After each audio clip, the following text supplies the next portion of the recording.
Welcome to the Confessions of a Reluctant Caregiver podcast. We're happy you're here. On the podcast, we're certain that you'll relate to the caregiver stories and find comfort with your honorary sisters. Now, before we start, I want to remind you to go to our website, confessionsofareluctantcaregiver.com, and sign up for our newsletter. It's full of useful information that you can immediately use. Now, let's learn more about today's guest. Jay. Yes. We're here with Janet. We're still with Janet. We're still with Janet. We love Janet. So we are, we wanted to do a 2-part episode. And we recorded the first episode a bit ago, and we are back again to continue our conversation with Janet.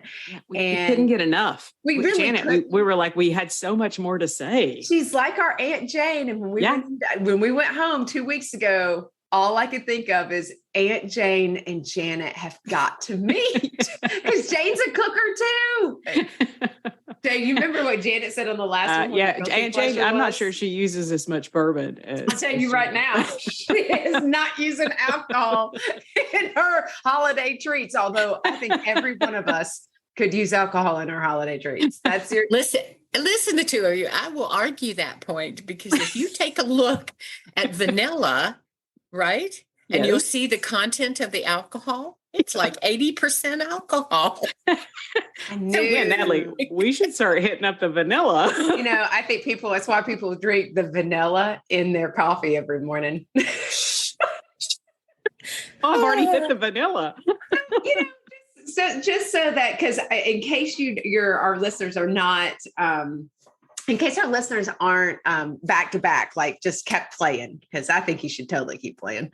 On the last episode, Natalie and JJ Plays with Janet, we talked about Janet, and Janet talked about her caregiving journey from the standpoint of how she was just really a caregiver as a child, and she continued that it was a part of who she is, a part of your identity. And we're so many things, but caregiver is included in that definition. You would self-define that way. And we talked about her caregiving journey with her daughter who has different abilities, and how she honestly took on an entire school system and won. And we all know that when Janet starts to lower her voice and gets very serious, that you have just unleashed the hurricane. So I love that. I made a mental note. Janet, I remember that from our last conversation. I'm like, ooh, when Janet lowers her voice, she's thorough. And to be honest with you, it comes from, it actually is a good parenting technique that parents don't need to scream and yell and everything. You lower your voice and you talk slower, and you can get your point across. So that's true. The big question, Janet, is does it work with spouses? Oh, yes, ma'am, it does. Tool for today. So we want to go into kind of further the conversation, so that, I know after Jason and I got back from New York, and we were kind of reestablishing our new normal after his treatment. So it's kind of similar. And it was very hard for us to figure out what our roles were because things weren't the same. So you have milestones, or these mile markers in your life that are going to be seasons of change. And we all know that. So as your daughter goes into adulthood, I know that it was very important for you to work with her, teach her how to self-advocate, and for her to make her own decisions and have voice and choice, and that she's not a child anymore. And so I want to talk a little bit more about what that was like for you, and your intentional decision of like, I'm going to do this, and then I actually have to let her. So let's talk about going in and how that impacted you and your decision-making and that sort of thing as a caregiver, because you've transitioned into a new phase of your relationship with your daughter as a caregiver and a mom. You kind of got to step back. Mm-hmm. Well, kind of, sort of, in that, in our relationship, looking at that transitioning for her, we were still sharing a home together. And my son had gone to the military. He was in the Marine Corps. So that we had that transition of him leaving the home and, periodically coming back. He had his own family. And so we had time to kind of look at it. And it was a slow progression. We knew where she wanted to be. She wanted to be on her own and be independent. And so we had to think about what are the steps that we need to do to get there. Yeah. So instead of looking where we were at that moment and where she wanted to be and moving in that direction, we looked at where she wanted to be and moved our way backward to think what had to be put into place for her to be at that level of independence. And, I still kept hearing it in the voice in my head. Dr. Gorge was his name when it was on her first birthday. She would never be able to live on her own. She'd never be able to care for herself. And she never would accomplish things. So that stuck with me. And so that was part of the driving force. She had already graduated from high school with the regular high school diploma with supports, of course. So then it was time for me to go to college and finish up what I knew, what my future wanted to be, because I had to think about what my life would be when she had her own measure of independence. But now, didn't you said she worked when you were going to college? Yes. Okay. She was in, it was a sheltered workshop. It's kind of changed now. Yeah. And it was helping her learn work skills. Yeah.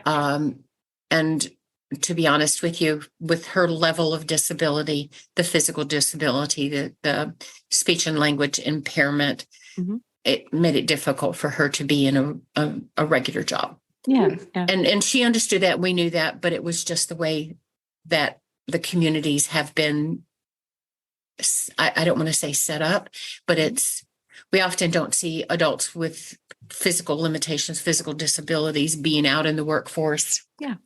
Full-time job. So I put things in place, was able to leave her on her own. Yeah. But at that same time, that's when I was having opportunities to get to know my husband, my last husband.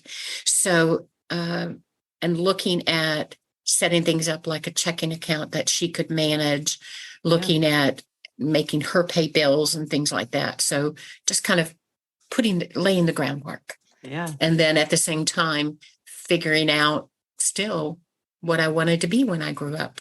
Isn't that interesting? Because it feels like, and I think for a lot of parents, I think this is so normal in the sense of like couples who have children and they go through school, and this is the empty nesters. Like, this is where people are like, holy cow, I have to figure out what I'm going to do the rest of my life because I've been solely focused on my child for so long. And so what do I want to do? And so you had really put your life on pause. And this is a normal caregiver thing. We put our lives on pause.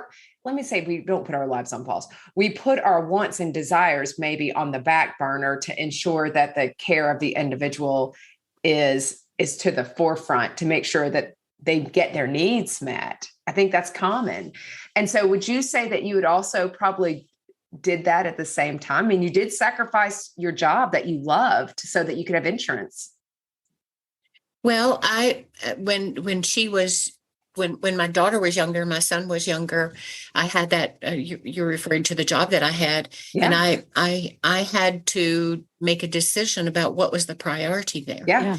But at the same time, looking at how to be able to function and manage, support myself and support my family. Mm-hmm. And at that time, when she had just turned a year old, going into the new year, and I had to make a decision. Mm-hmm. And at the time that when I had the opportunity to go back to college, I always knew that I had 2 associate degrees, and I wanted a future. I've always valued education. Yeah. So I knew that the bachelor's degree is sort of like a a ticket to the movie. It opens doors for you. Doesn't keep you there in the movie, but Right. it's sort of a comparison to that. And so along the way, I had to make a decision about priorities and where I envisioned our lives to be, and continue to support her to be the best that she could be. And my son as well. I don't want to leave him out. Because if I could tell you some of the story that I said to him about going into the Marine Corps. And so I said to them, and say to my son still to this day, I was a mean mom. And they look at it from a different context. And I said, no, I mean what I say, and I say what I mean. And so that makes me a mean mom. So I had to think about what priorities needed to be put into place. And at the same time, I was looking at priorities for me in college, and then looking at what priorities were important for her to have her independence and to be able to live on her own, but to be able to be a productive, is productive the word I want to use? An adult with the responsibilities and taking care of things if she wanted to remain independent. Janet, I have a question, and it's something that I deal with. It's a personal thing. So I always worry. I have guilt. Look at Nellie. She's like, yes, JJ's guilty about everything. But with your daughter and your son, when they saw you had your priority. You wanted to go back and get that education. Did they want you to do that? Like, did they say, yes, mom, do that? Or were they like, because like I said, I kind of had the guilt, like, oh, I shouldn't do that. And I think Emily's the same way. No, I shouldn't do that because I should be taking better care of mom. Were they cheerleaders for you? Did they want that for you? They wanted you to have that priority?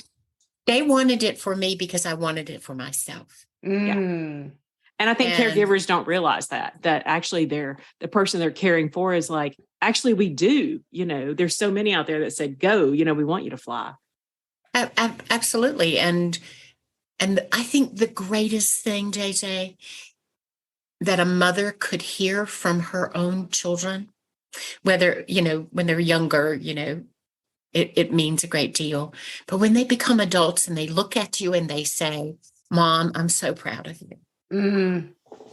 We say that to our kids, but when our kids say that to us, it is so gratifying and it is so rewarding to know that you've done something well. Yeah. And when they say that to you, you've done something well with them, for them, and to them.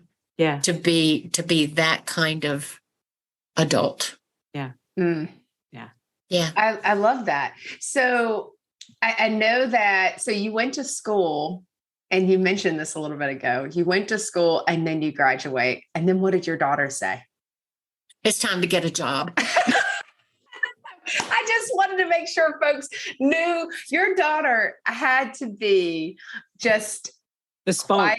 Something is my answer, is because if you are such a wonderful person. I mean, folks, honestly, you just want to be besties with Janet, but she is an extension of you.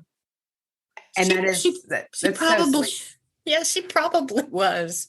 And I taught her, I shouldn't say I taught her. I provided her a model of strength. Yeah. And I provided her with a model of self-empowerment. And to have her voice, and being an adult with a disability, that's important. Right. When they have to advocate for their own care, they have to advocate for their own services in the absence of us, either as parents or their caregivers who cared for them. If we have to step away for whatever reason, whether it be momentarily, intermittently, or permanently, they have to be able to have that strength, that interpersonal power to be able to take care of things. Yeah. Yeah. So let me ask you this.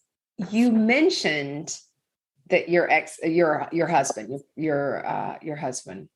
when did you guys, was this a later, this is a later in life marriage? So did you find time for dating while also having the guy? Look, you, okay, guys, you just missed Janet looking off to the side. She was very mischievous. So I just want to make sure that caregivers out there can hear you are allowed to have a life. So you're advocating for your children. Doesn't matter, because you're always going to advocate. You advocate for your son too. I mean, you're a mama in that sense. But you're going back and going to school. And then you said, oh, it gave me an opportunity to, kind of get, spend more time with your husband. I need to hear a little bit about that. I met someone, I think was what Janet said. I met someone. Well, we had an opportunity to interact with each other. Mm-hmm. And that was before like internet connections. That was when before Hotmail. It was, yeah. Well, it was I met my first husband on Hotmail.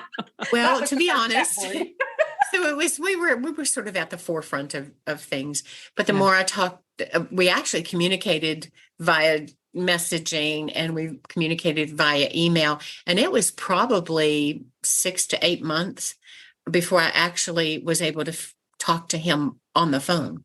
Wow. And get to know him. He recognized something wasn't quite the same in the way I wrote the email. Mm-hmm. And so he said, give me your number. I want to call you. Yeah. And it was that time that I was trying to decide about college and accepting it.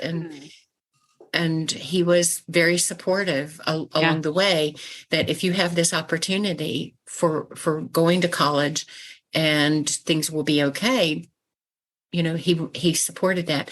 Yeah. And I must say, I'm going to confess. Ready. He was an Englishman, and he was actually, when we first interacted with each other, he was in London, England. Oh wow.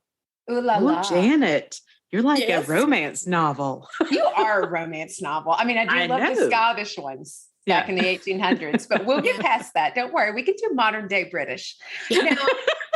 So that's so interesting. So it's so interesting because it's definitely a change in season. It seems like your daughter's graduated, your son's launching successfully. And it's like, I'm allowed to have time for me. And that's totally okay. I don't think you have to wait. I don't think you would say I waited 18 years to have a life.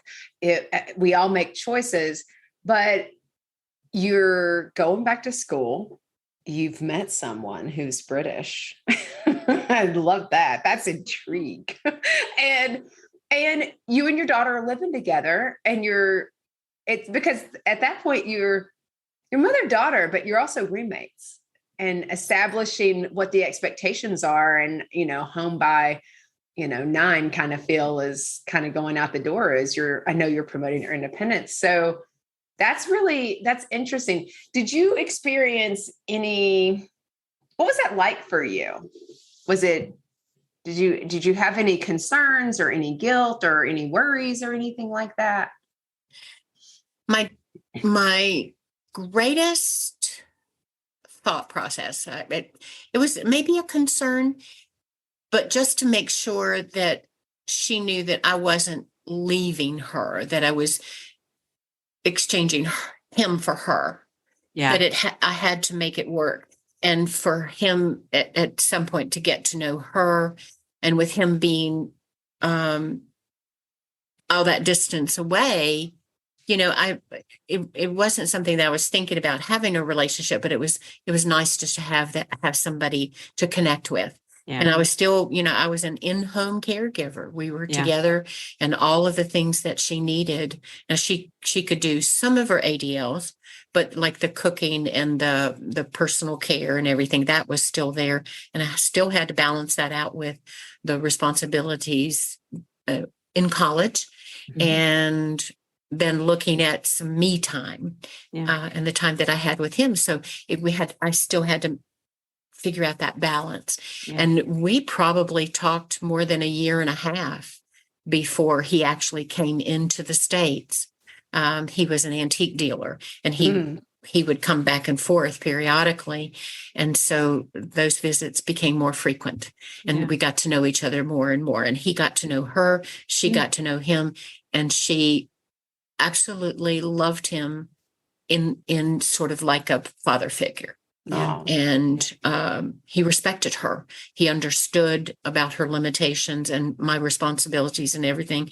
And at no point was there ever, it's me against him or him against me. Yeah. So we made it blessing. work because they were both important to me in my life, but I was important to myself as well.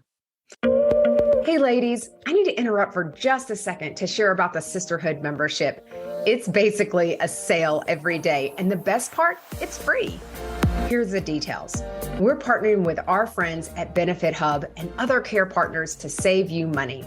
With over 200,000 participating companies across the U.S. and abroad, you'll find discounts at your favorite local stores, huge savings on vacations, amazing deals on home, auto, and supplemental insurances, and everything in between. Go to confessionsofareluctantcaregiver.com to sign up, and then definitely tell your friends about it. They can join too. Trust me, there's a discount for everyone. And don't forget, it's free. Okay, back to confessing. You know, Jay, Amy talked about that in our podcast with Amy Goyer. She talked about, because Janet, she took care of her parents, and she did that for many, many, many, many years. And she would go back and forth between Arizona and DC, and her significant other was in Boston, I believe. And they did this for a long time. Years. And so they've just now, and she talked about that a little bit, about the reason she thought it worked is because he had the same value system. And so I would say it sounds like you and your husband had the same values. Right. With one exception.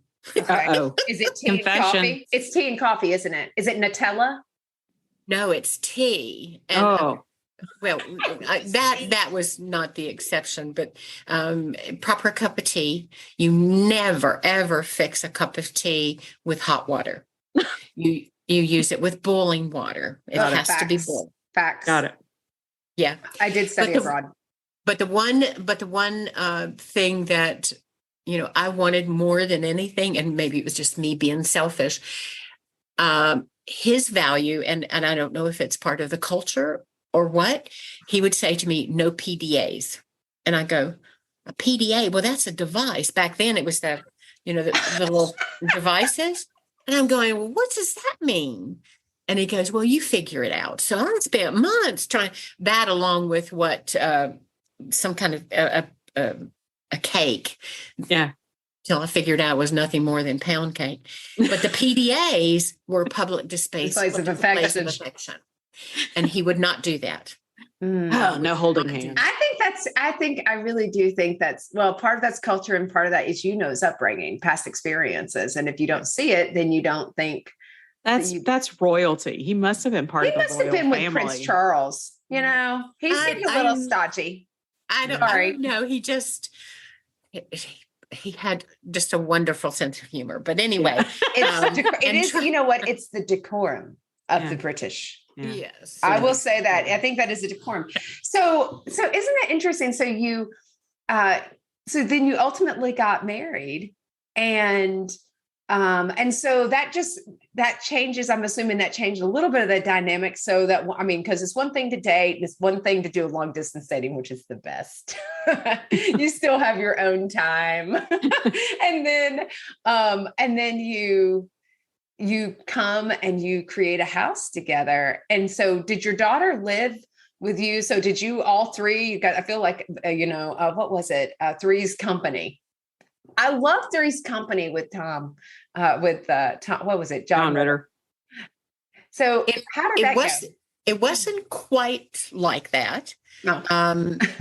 When he finally did ask me to marry him, he was going through the turn door, the revolving door at Roanoke Airport. Mm-hmm. And so we had some time to figure it out. And when you're, when you're marrying someone that isn't a citizen of the States, there's a whole process. Chaos. Mm-hmm. But in that whole time of trying to figure all that out and do all the process and everything, he did come and he did stay in the home that we were living with together.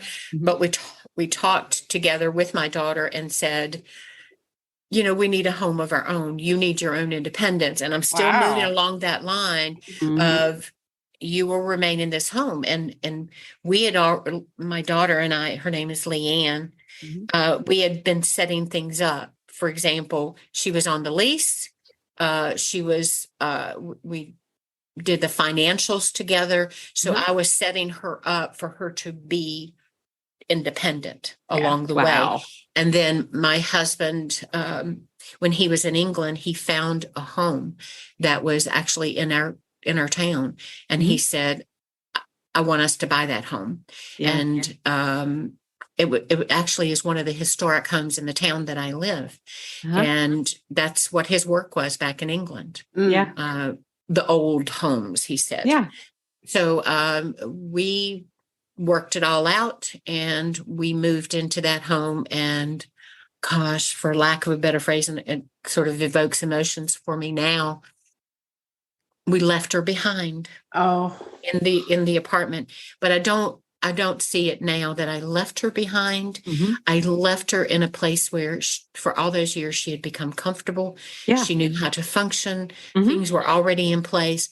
And when we moved the last piece of furniture and I knew that I wouldn't be staying in that home with her, that my permanent home, it was like the first day of kindergarten all over again. When you put your kids on the bus for the first time and you stay, you're strong and everything will be fine. You're going to have a great time, all that kind of stuff.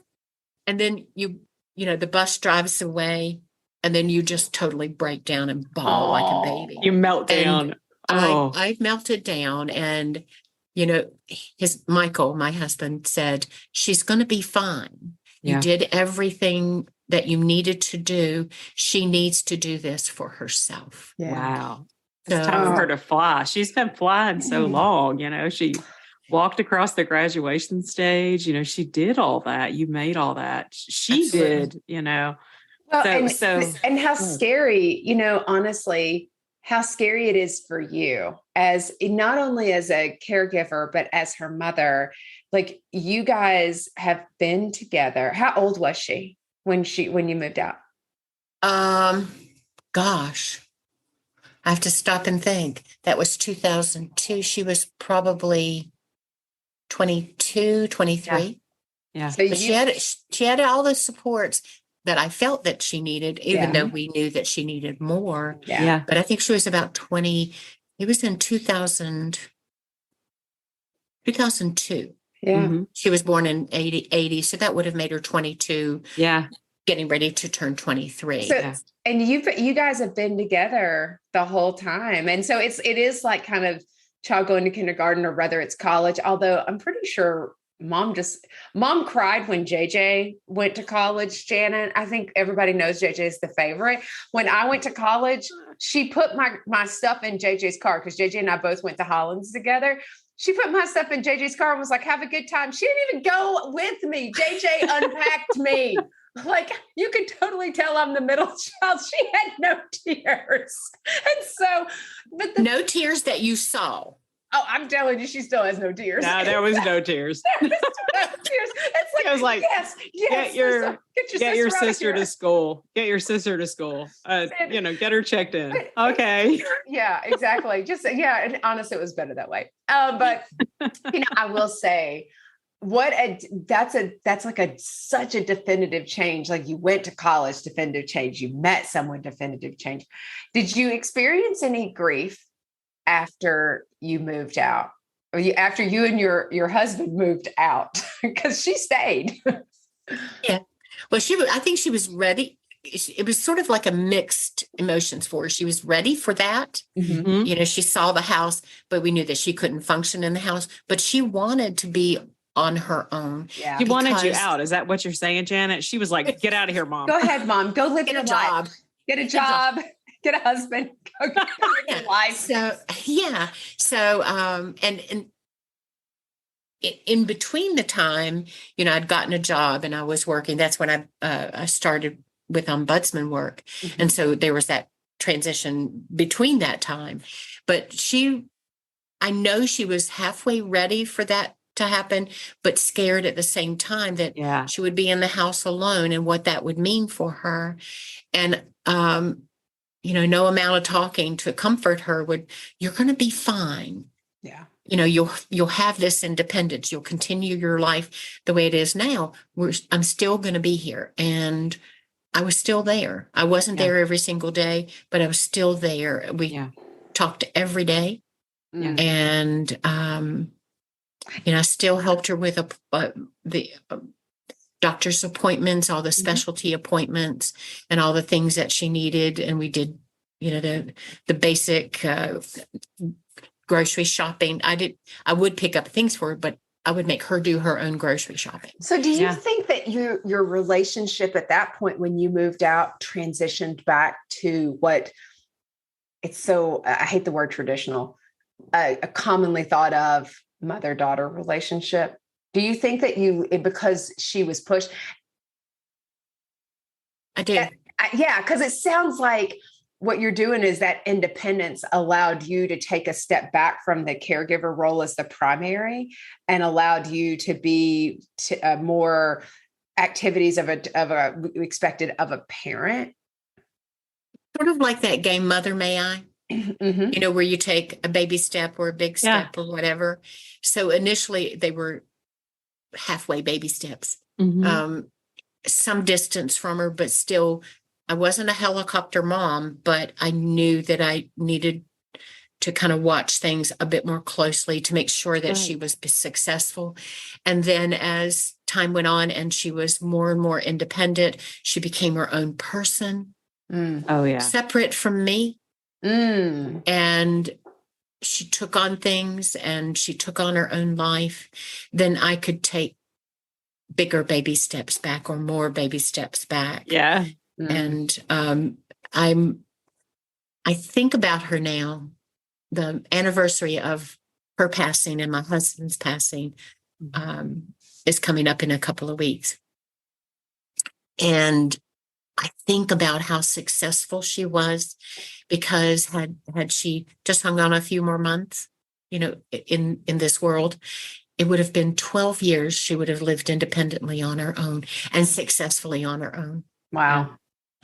So I was able to kind of step back just a bit. And you're right, Natalie, being her mom and being a confidant and being somebody that she knew she could trust and rely on, but to know that she could also be who she wanted to be and needed to be and who she really was, separate from me.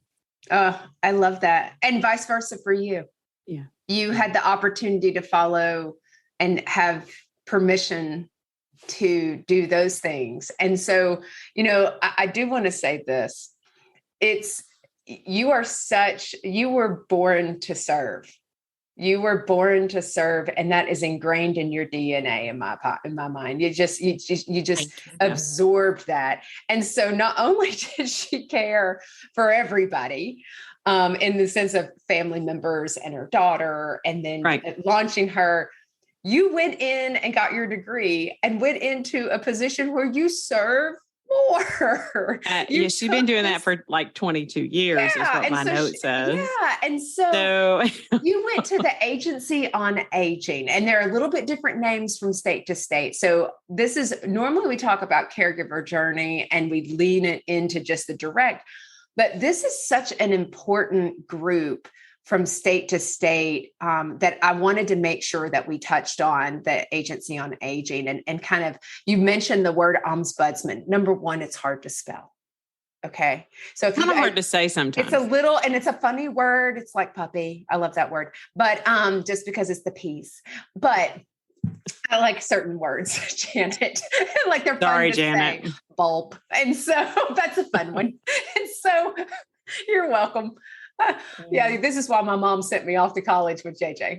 Yeah. So JJ, get her out of the house. Get her out of the house. She's driving me crazy. So talk to me about, like, you decided I want to go to the agency on aging where I can serve more, but let's talk a little bit what that is and how that supports individuals, the aging population specifically, but what are some of those things? And maybe Jada, you have a different question, but just yeah, but understand. I know there are a lot of resources, Janet, and that's a big thing that we have taken from you, Yeah. you've stolen, that actually help caregivers as they work with their own aging parents or people that they care for. So tell us a little bit about the agency. So if we speak more in generic terms, a local area agency on aging provides services and supports to older adults and their caregivers. Mm-hmm. And in some situations, we provide services to adults with disabilities. Okay. And that may mean it may mean consultation. It may mean things like options counseling. So, we provide support so that persons can remain independent, maximize their independence and provide supports to the caregivers, but also helping them through the processes of accessing long-term services and supports or any community-based supports that would be helpful in their caregiver role. And, the common statement among the area agencies on aging is when you see one area agency on aging, you've seen one area agency on aging. Yeah. They're different. They may have some of the similar core services, but they may be different in additional supports that they offer. And I'll be honest with you, I didn't when I graduated from college, Mm-hmm. I didn't go looking for the area agency on aging. I came out of college and did a job with one of our local, it was the internet provider. And at that time, there's a lot of turmoil with that particular entity, but I had the counseling background and the counseling skills to be able to talk to people on the phone. Right. Mm-hmm. So I happened to see, I happened to see that wasn't me. Yeah. I wasn't cut out for that, because when I stand up from my desk when I'm talking to somebody, it's a moment that we need to have a good conversation with each other. So I actually received a phone call. And at that time, the Ombudsman program was going through another area agency on the aging, the funding and everything. And her name was Norma. And Norma said, I want to talk to you about this job and of your interest in the job. I never submitted an application or a resume. And I'm not sure how it got to her. And to this day, I still don't know. But she interviewed me Divine on intervention. It was divine intervention. And she mentioned what the job was. I did some research. She said, would you like to interview? And I said, I would love to. Yeah. So I interviewed for it was a panel interview. Mm-hmm. And, I'm coming out of that first interview like, oh my gosh, I don't have a snowball's chance. I am not remotely qualified. I do that for every job I apply for. And it was qualified. just my doubt that I could do to the level. And then I did even more research, found out what the job was. And I said, this is everything I've ever known, everything I've ever done, everything that I've ever come to be in my role as a caregiver, in my role as a mom, in my role as a family member, caring for, our parents when I was younger. And so I said, well, whatever's going to be is going to be. So they called me for a second interview and I go, yes. So during the question, and it was a panel interview, several people. And I remember at one point the question was, and I love the lady, loved her dearly. She was the executive director of the other area agency on aging. And she said, well, you haven't had experience working with the aging population. What makes you think you're qualified? And I'm paraphrasing, please note. Yeah. What makes you think you're qualified for the job? And I thought, okay, this is the third interview and I have to be strong. And I looked at her and I said, with all due respect, I said, during the course of these interviews, you've talked about advocacy. You've talked about empowerment. You've talked about providing support and working to resolve conflicts. I said, to be honest with you, I've got the education to back up my experience. I've got the experience to back up my education. I'm the best one for the job. Oh, that's a mic drop. And for me to do that was like, oh crap, I said that out loud. Do you think they'll buy it? It wasn't in my head anymore. So, and I'm privileged and fortunate to have been given that opportunity. Mm. So the interview was in Roanoke, and I lived about an hour and 15 minutes away. And in the course of me driving back, they had already called to my home and offered me the job. Yeah! Heck yeah. But I was on my way to vacation, so I'm delayed in getting back to them. But I will say to you, and made them sweat at that moment, and in all these years, I feel privileged to be able to be in this role, to offer support to caregivers, but to let caregivers know they don't have to do this alone. And when I speak to caregivers, sometimes persons will say, you may not understand, or you may not know what I'm talking about. And I can honestly sit with a great deal of empathy because I've traveled a similar road, not their journey, but to say to them, you don't have to do this alone. You have the support. And I offer resources, offer information. And that's what our Agency on Aging does.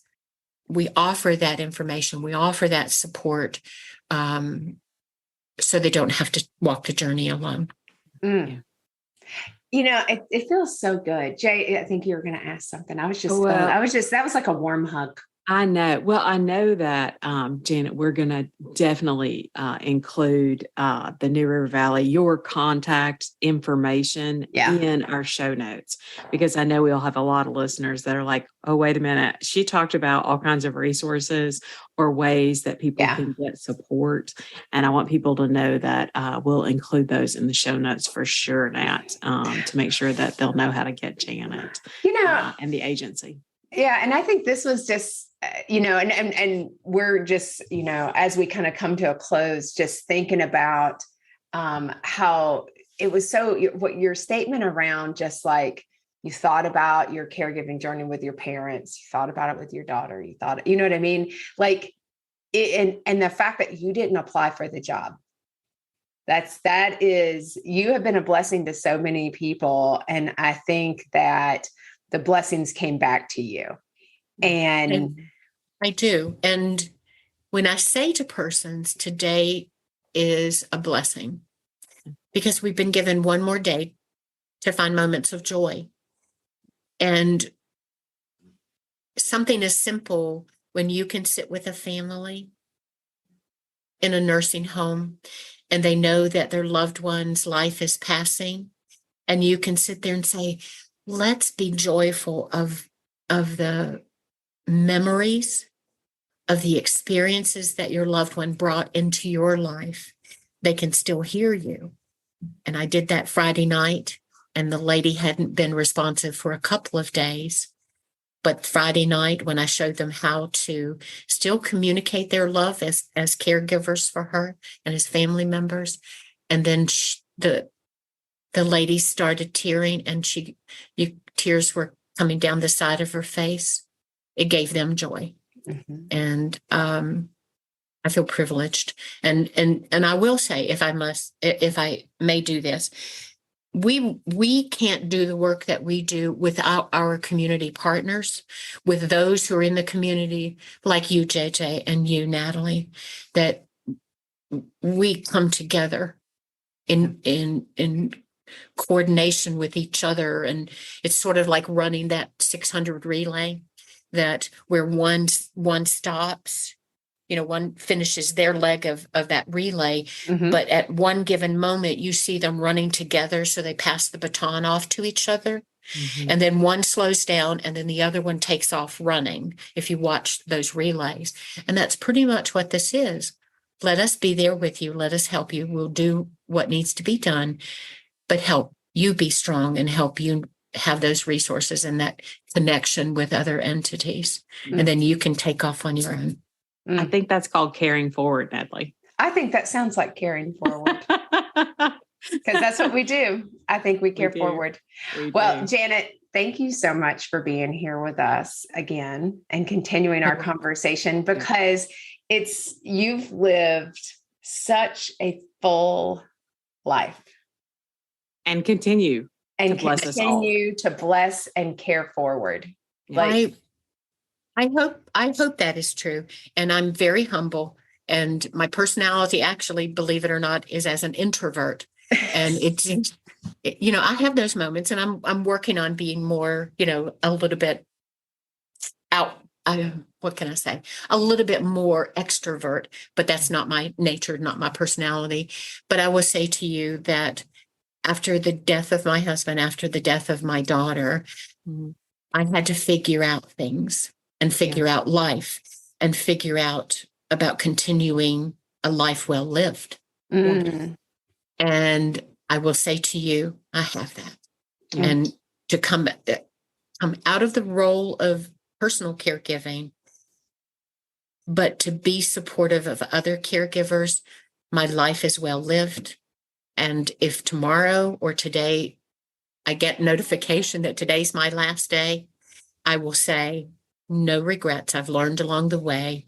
I hope that I've touched lives so that they know there are persons like the two of you, like you, JJ, and you, Natalie, that helps other people hear those stories, hear our stories, but to know they can do it. They can serve and they can survive and still find a quality of life after that caregiving role stops. Janet, we love you. I know. I love you so guys. much. I love you girls too. Thank you so much. And we look forward to seeing you soon. I hope our paths cross again, at least the next time I'm in Roanoke. Janet and I are already besties. We've been eating dark chocolates together. Yeah. So Janet, thank you so much. We love you. We hope all of our listeners have been blessed, and we thank you, Janet. And until next time, everybody, when we confess again, thanks so much.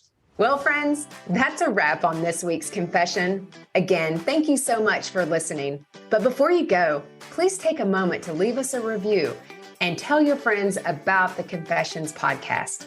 Don't forget to visit our website to sign up for our newsletter. You'll also find the video recording of all of our episodes on the Confessions website and our YouTube channel. Don't worry, all the details are included in the show notes below. We'll see you next Tuesday when we come together to confess again. Till then, take care of you.